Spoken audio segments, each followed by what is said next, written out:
It is Wednesday, and that means we get to spend some time together tonight looking into the scriptures.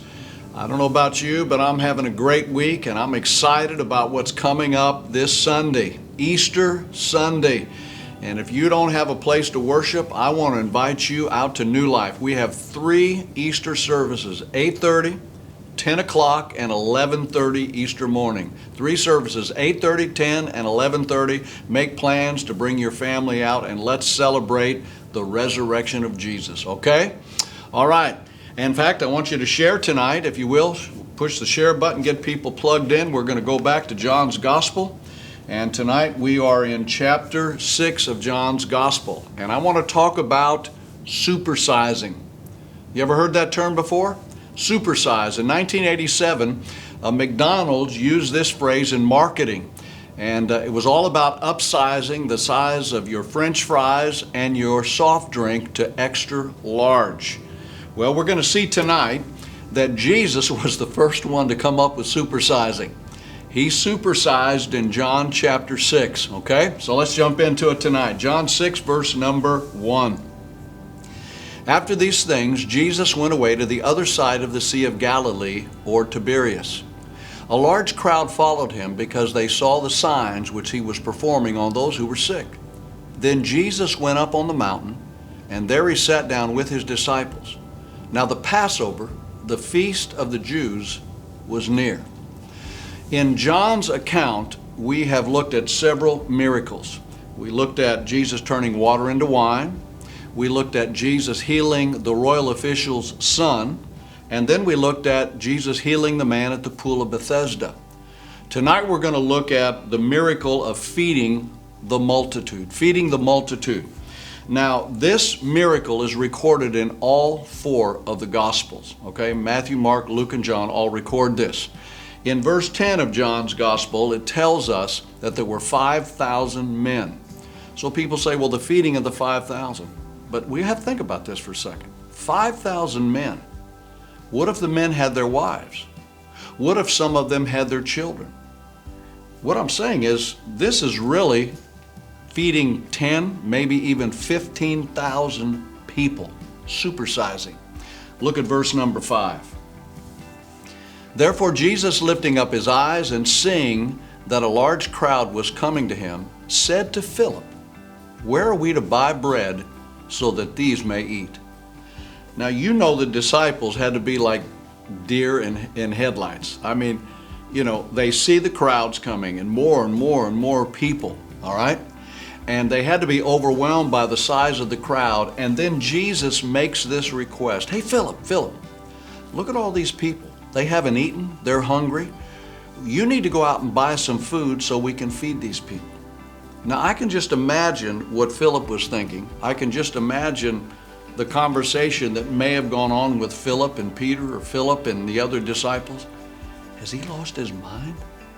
I mean, I know he's been doing a lot of walking, and he hasn't been sleeping much, and he's doing a lot of teaching, and he's healing a lot of people. He's got to be exhausted, but this is a crazy request. I mean, where are we supposed to go? I mean, how are we supposed to have enough food to feed all of these people? Look at verse number 6. This he was saying to test him, for he himself knew what he was intending to do. God always allows us, my friend, listen to me, God always allows us to be tested. He puts us into situations in life where we have to trust him, where we have to put our faith into action, where we have to decide if God is our source or someone else or something else is our source. So he said this to Philip to test Philip's faith, and I think to test the disciples' faith. All right?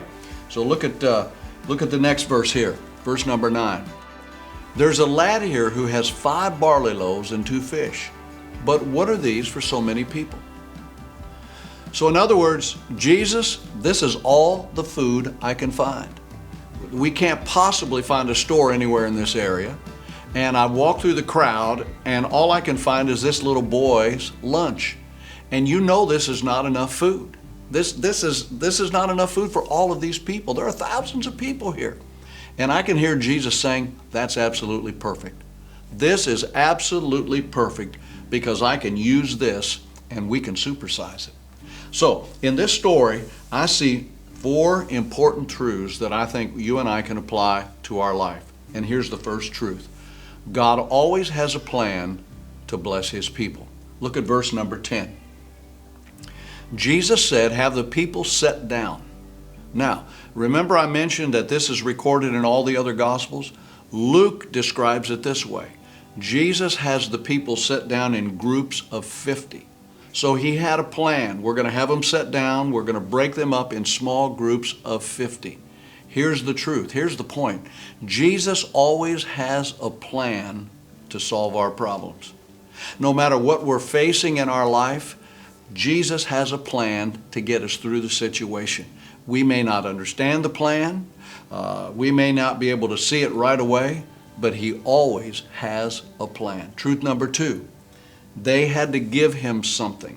They gave him something. And in this case, it was the boy who had to give up his lunch to Philip or the disciples, and then they in turn had to give it to Jesus.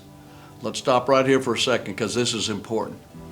If we want God to do something in our life, if we want God to bless, if we want God to supersize something in our life, then we have to give him something. If you want him to supersize your marriage, you got to give your marriage to him. That means both of you, not just one of us, but both of us. If you want him to supersize your finances, you have to give your finances. If you want him to bless and use your talents, you have to give him your talents. If God is going to do something, we have to give him something. Truth number 3. Once they gave it to him, he blessed what they gave him. He blessed what they gave him. In verse number 11, it tells us this. He gave thanks, or he blessed what was given. Now, back to Luke chapter 9. In Luke's account, here's what Luke said. He took 5 barley loaves and 2 fish, and looking up to heaven, he blessed them. So stop here and think about that. We give him something, and then he blesses what we give him. I'm going back to the same point. He can't bless something that we won't give him. He can't bless something that we won't let him touch or put his hands on.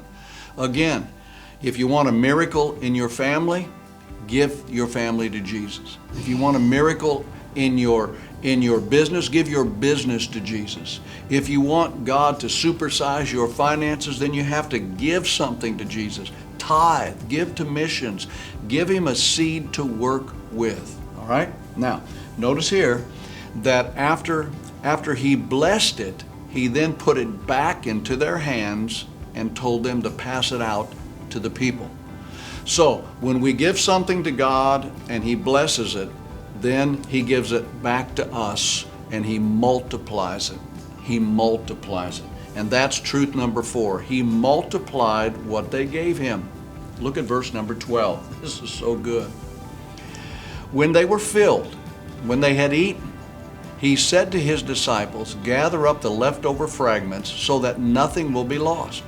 So they gathered them up and filled 12 baskets with fragments from the 5 barley loaves which were left over by those who had eaten. 5,000 men, maybe 10, maybe 15,000 people. He takes a little boy's lunch and he supersizes it. Everybody there ate. Everybody ate until they were full, and there was still food left over. Listen to me, friend. This is so important for us to understand. God not only blesses us, but he blesses us pressed down, shaken together, and running over. When we put something into his hands, when we give him something to work with, he supersizes it, he multiplies it, and not only do we have everything we need, but there's something left over that we can even share with others. If we will exercise our faith, if we will trust him when we're in situations where we're being tested, then God will always do his part. Let me just end with this. Remember early on when when he turned water into wine, I talked about that with miracles, there's the word of the miracle, there's the work of the miracle, and there's the wonder of the miracle. The word of the miracle is when God tells us to do something. The work of the miracle is when we do what he tells us to do. Fill the water pots, right? Pick up your pallet and walk. In this case, take the food and start passing it out, okay? Even though you only have a basket of food, I'm going to keep supersizing and multiplying. And then the wonder of the miracle is when the miracle actually takes place. There's nothing that he can't do in our life. There is not a problem too big for him to solve. There's not a giant too big for him to defeat. So my friend, whatever you're facing tonight, trust him. Give him what he asked for. Put something in his hands and watch him supersize it in your life. Make sure you join us this Sunday, Easter Sunday morning. We're going to celebrate the miracle of all miracles, the resurrection of Jesus from the dead. I'll see you this weekend.